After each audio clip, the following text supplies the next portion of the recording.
We'll guide you through how to use ChatGPT to make a game. If you find this helpful, consider subscribing and liking the video.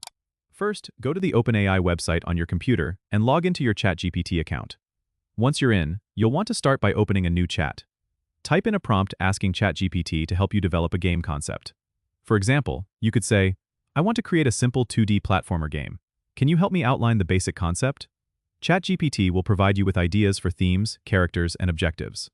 Once you have your concept, you can ask ChatGPT to help you with more detailed elements like game mechanics or storylines. Say something like, "Can you help me design the levels or suggest some gameplay mechanics?" ChatGPT can give you suggestions and ideas to flesh out your game. Now, let's talk about the technical side. If you're new to coding, ChatGPT can guide you on which game development platforms might suit your needs, like Unity or Unreal Engine. You can ask, "What are the basic steps to start building a game in Unity?" And ChatGPT will walk you through downloading the software, setting up your development environment, and starting your first project. It can even provide code snippets in C# or other programming languages to help you implement game features.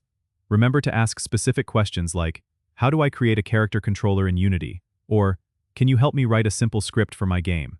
ChatGPT can generate code examples and explain them step by step. As you start building, you can keep coming back to ChatGPT for troubleshooting or refining your ideas. It's like having a coding buddy who is always ready to help. Once you've got your game up and running, make sure to test it thoroughly and tweak it based on your observations and feedback. Don't forget to subscribe and comment if this helped you out.